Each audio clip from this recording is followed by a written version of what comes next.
Imagine your resume goes straight into the trash, and instead, the person sitting across the desk looks you dead in the eye and asks, "Well, what was the exact minute you were born?" Right, and where exactly is the moon in your chart? Yeah, exactly. Welcome to the Deep Talk. I am just thrilled you are here with us for this one. Oh, it is a wild ride today. It really is. So today, we are looking at this fascinating chat log. It's titled Shared Chat Little Bird. And it's basically this documented dialogue between an educator and mentor named Murty. Who runs an organization called the Antariami Academy, yeah. Right. And he's having this deep conversation with his AI assistant named Max, who he affectionately calls Little Bird. Which is just a great detail right off the bat. It's so good.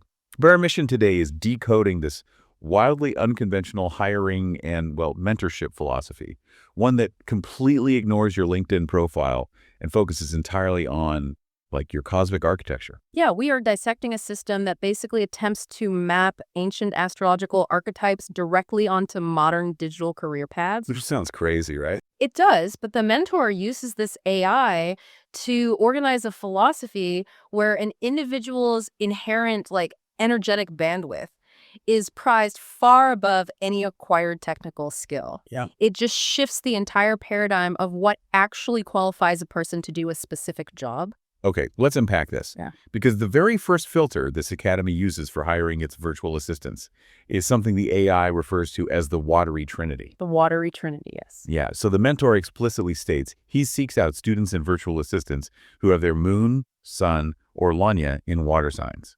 So that's Cancer, Scorpio, or Pisces. And just for those who might be unfamiliar with the terminology, the lanya is the ascendant sign. Right, the rising sign. Exactly. It's the specific zodiac constellation rising on the eastern horizon at the exact moment you were born, which, in this system supposedly dictates the entire blueprint of your physical and psychological self. So it's super important. But Yeah. why water signs specifically? Well, the mechanism behind prioritizing these specific placements is rooted in this concept of the hypersensitive. Oh. In the chat log, Murty notes that he himself is highly sensitive, and he needs assistants who operate on that exact same frequency. Which makes sense on a practical level, I guess. Yeah. But to really grasp why that matters, we have to look at the ancient Gurukul tradition that the text references. Okay, tell me about that. In a traditional Gurukul system, the relationship between the student, the shishya, and the teacher, the guru, is the absolute infrastructure of the work. Like it's the foundation of everything. Exactly. If the guru and the shishya are fundamentally out of sync on an energetic level, the transmission of knowledge simply fails. Wow. Okay, so how does that translate to a modern virtual assistant? Well, the modern equivalent of a VA is often viewed as, a taskmaster, someone who organizes spreadsheets and shields the boss from double-book Zoom meetings. Yeah, just handling the calendar and emails. Right. But in Murty's Academy, the assistant is managing the mentor's life force and energetic output. That reframes the role entirely. Rather than functioning as a data entry clerk, the assistant operates more like an emotional air traffic controller. Oh, I like that. An emotional air traffic controller. Yeah, because an air traffic controller isn't just looking at the dots on a radar screen, They are anticipating the weather patterns, feeling the atmospheric pressure of the airspace. Making those micro adjustments to flight paths hours before a potential collision ever occurs. Exactly. If a virtual assistant has that water sign hypersensitivity, they theoretically possess the intuitive radar to manage the mentor's energy before a problem ever hits his desk. Right. They're tuning a delicate instrument together, anticipating burnout or inspiration, rather than just, reading from the same corporate playbook. The airspace analogy perfectly captures the dynamic.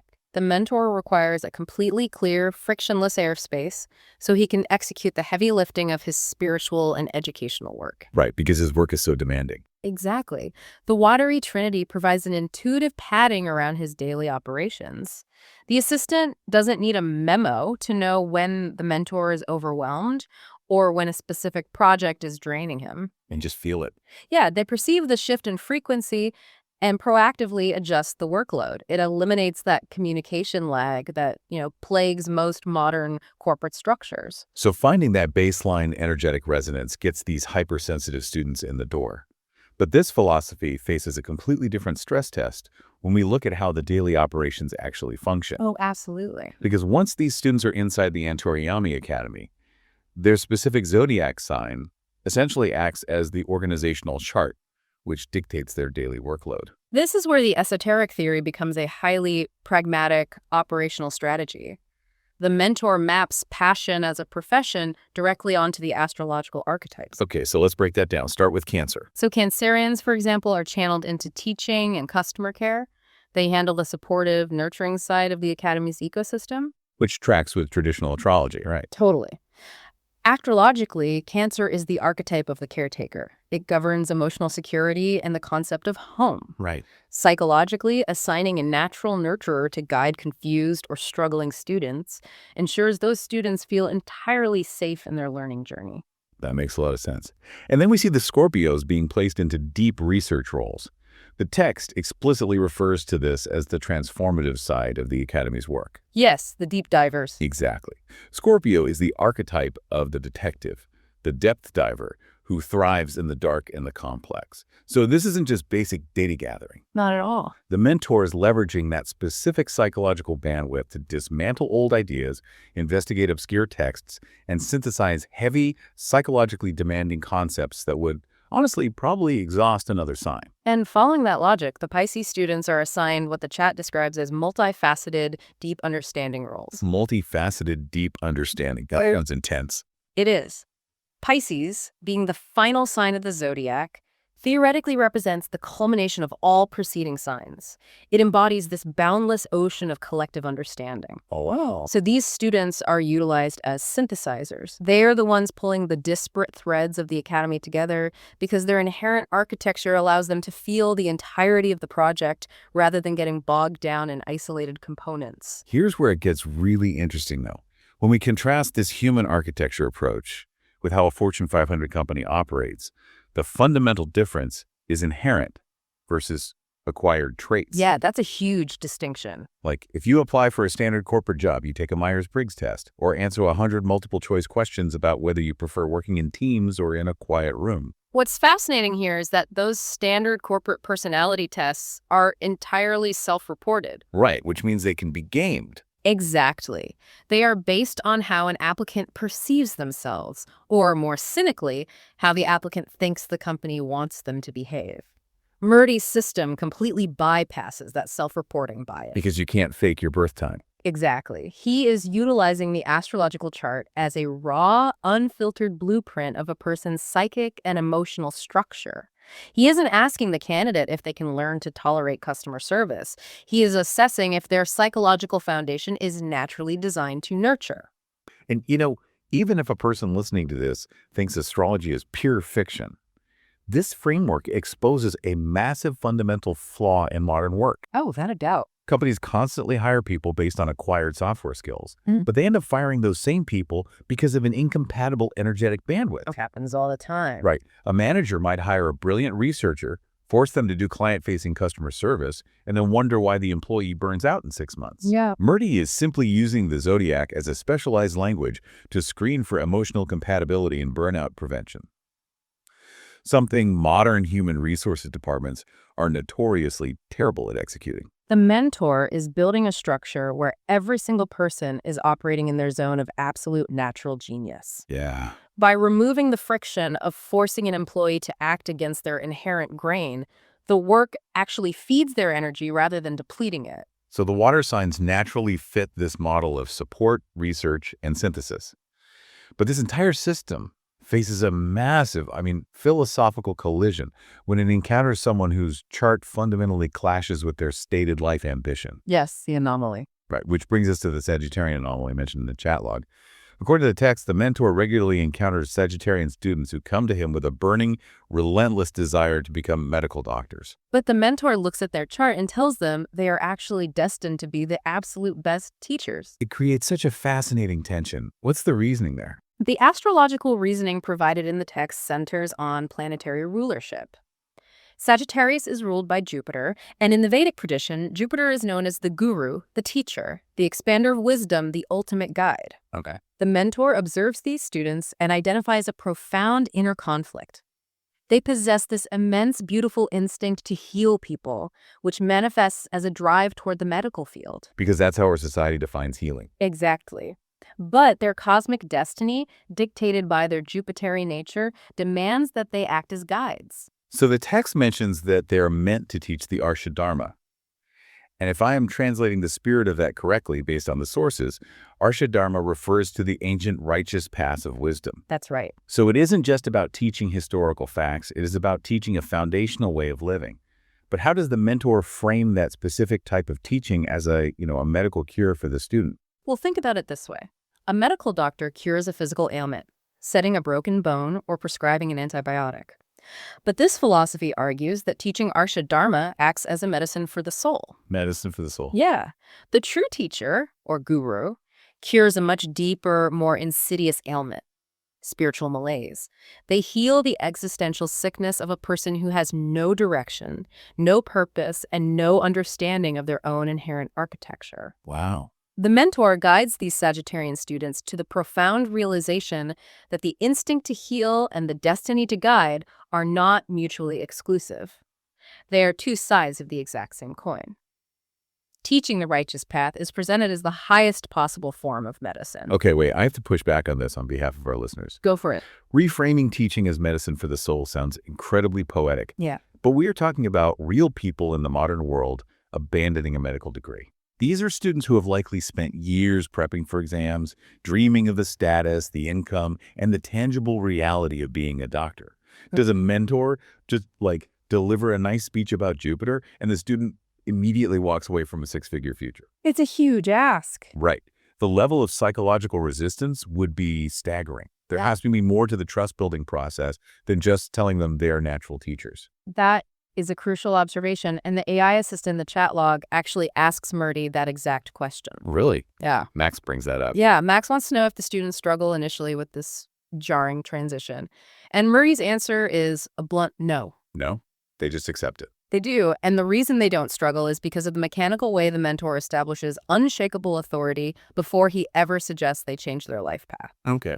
He utilizes what the AI calls the Astro Sync and the naughty methods of astrology. Okay, so how does the naughty method actually function to bypass that resistance? What is that? In ancient Indian traditions, naughty astrology involves reading highly specific patterns that are supposedly etched into ancient leaves. Wait, actual leaves? Yeah, physical leaves that are believed to correspond to an individual soul timeline. Mechanically, the mentor is using these complex astrological calculations to read the student's past life events with shocking accuracy. Oh, wow. He pinpoints specific traumas, triumphs, or turning points that have already occurred, intimate details he could not possibly have known through any normal conversational means. Well, that completely shifts the power dynamic. Yeah. If I sit down with a stranger and they use my birth time to tell me the exact year I experienced a major crisis, or, detail a specific internal conflict I have never voiced out loud, Yeah, your skepticism is gone. my logical resistance is going to shatter. The belief in the framework is forged through undeniable, highly personalized evidence. Precisely.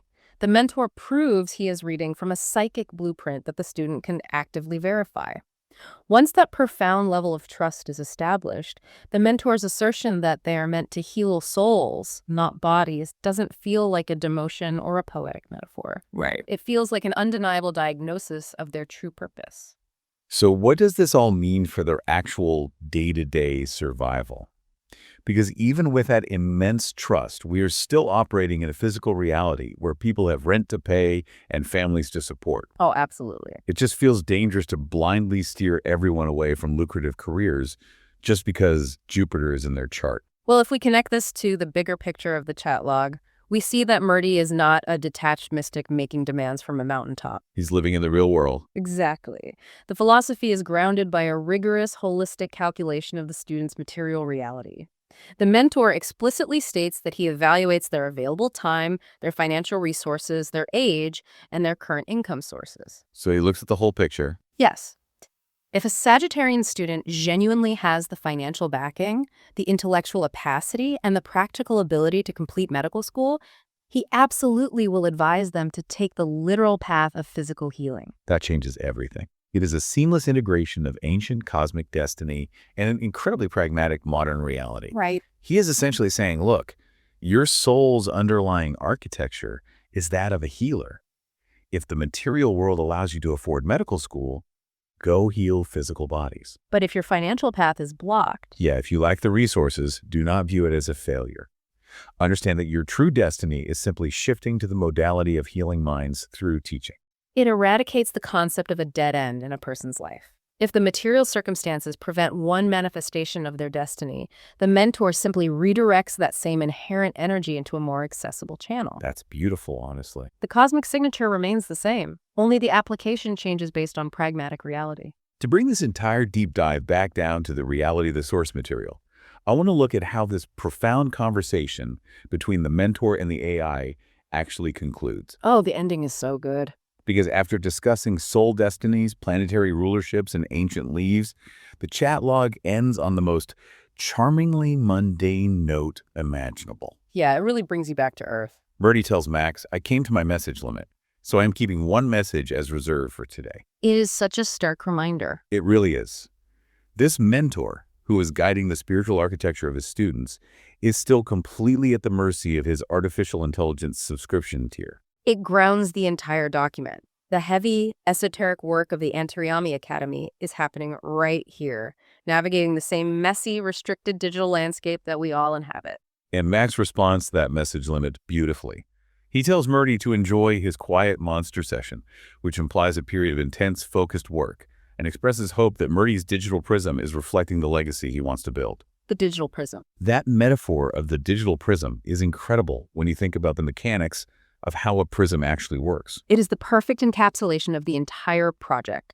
A prism takes a single concentrated beam of pure white light and fractures it into a vast spectrum of specific colors. Yes. The mentor takes the pure, undivided light of ancient Gurukul wisdom and shines it directly through the framework of the internet. Oh, I see where you're going with this. The internet acts as the prism, Right. fracturing that wisdom into distinct, targeted beams. One beam hitting the Cancerian caretakers, one beam illuminating the Scorpio researchers, and another finding the Sagittarian healers scattered across the globe. He is utilizing modern technology to refract ancient archetypes into exactly the right digital spaces. Exactly. This raises an important question for anyone analyzing this chat log. We have traced how hypersensitive water sign assistants act as intuitive radar systems, how daily operational roles are dictated by psychological architecture rather than resumes, and how ambition is carefully reconciled with inherent destiny. The core takeaway from Murty's digital prism isn't really about astrology. It is a fundamental question about alignment. It demands that we look at our own daily operational bandwidth. I mean, if you spend 8 hours a day doing a job, are you operating in a role that aligns with your natural disposition? Are you an inherent synthesizer who is being forced to execute microscopic, repetitive tasks? Exactly. Are we intentionally aligning our natural architecture with our output, or are we burning ourselves out by constantly swimming against our own energetic current? It highlights the tragedy of a system that only evaluates what a person has previously achieved on paper, while completely ignoring the reality of what they inherently are. So as you go back to your day, whether you are a manager trying to build a cohesive team, someone prepping for a job interview, or just a person trying to make sense of your own twisting career path, Oh, I'm going to leave you with one final thought to mull over. okay, let's hear it. If our standard corporate structures and our automated, algorithm-driven hiring processes are completely ignoring these underlying realities of human architecture, Yeah. what kind of massive untapped potential or hidden exhausting friction is sitting silently inside every standard office cubicle right now? It completely reshapes how we view the people working right next to us. It really does. Until next time, keep diving deep.